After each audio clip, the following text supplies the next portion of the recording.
O Big Brother já foi exibido em mais de 50 países, mas em nenhum lugar o sucesso foi tão grande quanto no Brasil. Sério, não chega nem perto. Fica aí que eu já conto essa história.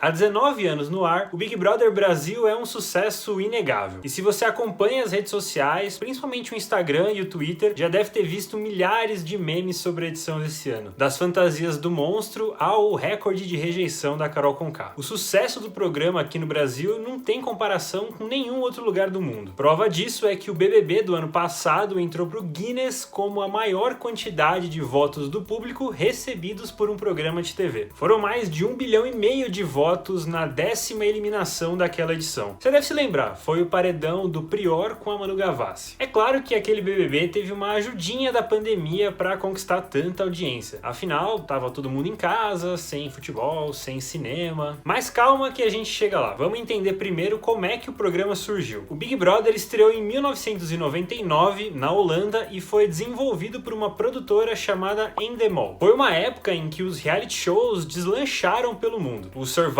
por exemplo, surgiu em 2000 no Reino Unido e consiste em jogar os participantes no mato para eles se virarem e competirem entre si. Foi um sucesso e ele tá no ar até hoje. Para criar o Big Brother, o John DeMol, o dono da coisa toda, se inspirou no livro 1984, do George Orwell. Se você não manja da história do livro, ele se passa num futuro distópico e mostra uma sociedade altamente controlada pelo governo, que vigia tudo que as pessoas fazem por meio de câmeras instaladas em cada uma das casas. Quem supervisiona tudo isso é o tal do Grande Irmão, ou Big Brother. Na primeira edição, 9 pessoas foram confinadas numa casinha e o programa durou 106 dias. Foi um baita sucesso e 4 milhões de holandeses assistiram à final, o equivalente a 1/3 da população do país naquela época. Não demorou para que emissoras de outros países se interessassem pelo formato do programa. Em 2000, a Endemol ofereceu o Big Brother pro SBT e saca só o que o Silvio Santos fez. Ele teve acesso a todo o manual do programa, como que a casa devia ser construída, onde as câmeras deviam ser instaladas, quais tipos de pessoas chamar para o programa, entre outras coisas. Só que aí, na última hora, o homem do baú desistiu do projeto. Ele falou que ia ser caro demais. Na verdade, o que aconteceu foi que o SBT correu e lançou o Casa dos Artistas, que é uma cópia descarada do Big Brother, só que com subcelebridades. E adivinha, foi um baita de um sucesso. Foi aí que a Globo entrou na jogada. Naquela época, a emissora ainda estava meio indecisa com o formato do programa, mas com o sucesso de Casa dos Artistas, eles não pensaram duas vezes e lançaram o BBB em 2002, pagando, claro, os devidos royalties para Endemol, né? Quem gostou dessa foi o John DeMol, que é também uma das mentes por trás do The Voice. Para você ter uma ideia, o cara tem um patrimônio estimado em 2 bilhões de dólares. De lá para cá, o programa já foi exibido em 54 países. Só que mesmo assim, não dá pra gente dizer que o Big Brother é um grande hit lá fora. Tanto que desses países, 36 já deixaram de exibir o programa. Nos Estados Unidos, por exemplo, a audiência da final da edição de 2019 reuniu 4 milhões de espectadores. Só que isso é menos da metade da audiência de uma série como The Good Doctor, que consegue atingir 10 milhões de pessoas. Aqui no Brasil, só para você ter uma ideia, a audiência da final da edição de 2020 teve 11 milhões de espectadores só nas regiões metropolitanas de São Paulo e Rio de Janeiro. Mas afinal, por que é que o programa deu tão certo aqui no Brasil? Bom, a chave para entender isso tá justamente na Rede Globo. A gente que cresceu assistindo Ana Maria Braga, novela, Domingão do Faustão, se acostuma tanto com a emissora que a gente não faz ideia do real tamanho que ela tem. A Globo não é só o maior canal do Brasil, com um faturamento bilionário e tudo mais. Ela é a segunda maior TV do mundo e só perde para a ABC, lá dos Estados Unidos. Em nenhum outro lugar do mundo, o Big Brother recebeu as atenções da maior emissora do país. E em nenhum lugar teve tanto investimento como aqui no Brasil. Desde o começo, por exemplo, o BBB é exibido no horário nobre da Globo. Além disso, uma das características da Globo que ajudou no sucesso do BBB é justamente os mais de 50 anos de tradição em teledramaturgia. Pode não parecer, mas é justamente a edição incrível do programa que transforma tudo numa grande narrativa, com heróis, vilões, conflitos e tudo mais. Nessas e outras, uma coisa super besta besta como uma briga por feijão pode se tornar um verdadeiro épico. Eu não discuti com ninguém, eu falei, Fly, esse feijão não dá pra todo mundo. Sem exagerar, é como se a gente colocasse um grande estúdio de cinema e colocasse ele pra fazer reality show. E foi exatamente o que a Globo fez. Desde o começo, a Globo percebeu que tinha muito a ganhar com o formato. E por um motivo bem simples. Ele é muito barato. Afinal, eles não precisam pagar cachês enormes para os participantes. Na verdade, por questões contratuais, cada brother e sister ganha salário mínimo por 6 meses. E é só isso. Mesmo o prêmio final, que é de 1,5 milhão hoje, é mixaria se a gente comparar com o salário de alguns apresentadores. O Faustão, por exemplo, ganha 5 milhões de reais todo mês.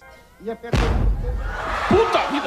Mas é claro que não foi pela questão só de ser barato ou não. O Big Brother sempre se mostrou um programa com uma capacidade altíssima de gerar engajamento. Ou seja, fazer com que as pessoas comentassem sobre o programa sem parar. É o que a galera chama de segunda tela. Um olho na TV e outro na internet.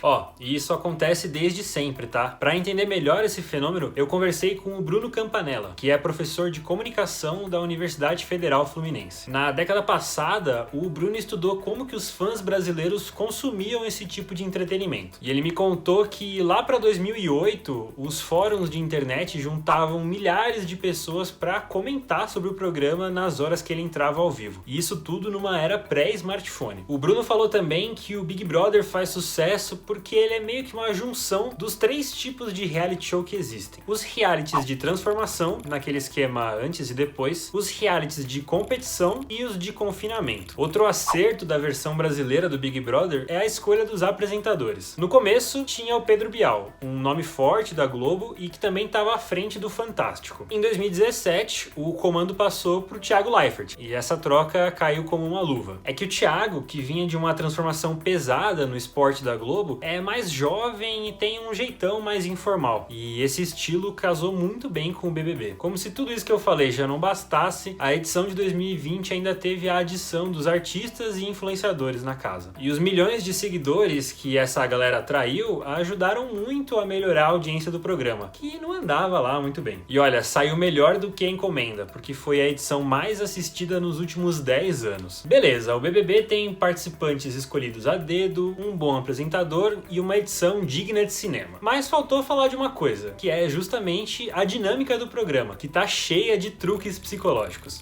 Vamos começar do começo. Quando a galera entra na casa, tudo é uma grande novidade. Que nem um primeiro dia de escola ou um primeiro dia no novo emprego. A nossa primeira atitude é procurar pessoas que sejam parecidas com a gente ou que tenham despertado a nossa empatia, sabe como é? Só que não demora muito para começar uma análise mais política. É a hora que a gente analisa quem pode beneficiar a gente dentro do jogo, quem são os possíveis traidores e por aí vai. É aí que surgem as famosas panelinhas. Esse comportamento é inevitável. Afinal, nós, seres humanos, somos animais sociais. Então a gente está sempre tentando buscar algum tipo de posicionamento na vida. Seja num emprego bacana ou, no caso do BBB, numa posição confortável dentro da casa. E é a partir daí que o programa começa a botar fogo no parquinho. Você acha que eles têm 2 festas por semana porque a produção é muito legal e eles merecem se divertir? Nada disso. As festas do BBB, com bastante bebida, nada mais são do que estímulos para que os participantes se exponham. Se você está acompanhando a edição desse ano, já percebeu que várias das tretas aconteceram justamente em dias de festa. Nesse caso, o confinamento só complica as coisas. Numa situação de estresse, o nosso organismo se prepara para 2 situações: lutar ou fugir. E como tá todo mundo preso, não tem como evitar o conflito. É por isso que a galera do BBB começa a se irritar muito facilmente, seja por brigas mais sérias ou por assuntos bestas, como a louça suja ou uma cama desarrumada. Bom, melhor pra gente, né, que tem entretenimento garantido. As provas do programa funcionam para manter a rivalidade da galera sempre viva. Já os castigos, como as fantasias do monstro, servem para deixar a galera numa situação mais vulnerável. Claro, tem gente que não liga, mas quem liga vai ficar bastante desconfortável. Outro ponto essencial no Big Brother e em qualquer reality do tipo é o conceito de aversão à perda. Ele foi identificado pelo Daniel Kahneman, psicólogo e ganhador do Nobel de Economia. Basicamente, os seus experimentos mostram que a dor por por uma perda é maior do que a alegria de uma vitória. Ou seja, em termos de Big Brother, a dor de ser indicado ao paredão é maior do que a alegria de se livrar dele. Os participantes então vão fazer de tudo para não passar novamente por esse constrangimento. E isso, claro, só tende a aumentar as brigas, a formação de alianças, as traições, o que deixa o estresse da galera lá em cima, ao mesmo tempo que torna o programa ainda mais atrativo. Outro truque do programa é o temido quarto branco. Ele não aparece em todas as edições, mas é uma dinâmica bem interessante e estressante. O quarto branco não é uma invenção do Boninho nem da Globo, mas sim uma invenção da indústria da tortura. Pois é, forças armadas como a dos Estados Unidos, do Irã e da Venezuela usam esse artifício para obter confissões. É que a tortura branca é uma privação sensorial extrema, e a iluminação constante do quarto bagunça todo o nosso ciclo circadiano, o famoso relógio biológico. Para o nosso corpo é muito importante saber quando que o dia acaba e a noite começa e vice-versa. Só assim o cérebro consegue regular a produção de hormônios importantes, como a melatonina, que é essencial para a gente conseguir dormir. E sem dormir, já sabe, insanidade completa. Eu não aguento, eu não aguento, eu não aguento, eu não aguento. Bom, para terminar, eu nem preciso dizer, né? Um programa bem sucedido como o BBB gera uma grana absurda pra Globo. Dá só uma olhada na evolução do preço das cotas de patrocínio das últimas 3 edições do programa. E olha que louco, a edição de 2019 foi a menos vista da história, e mesmo assim teve aumento de preço para 2020. Depois do sucesso da edição do ano passado, o BBB 21 teve recorde de patrocínio, mais de R$500 bilhão.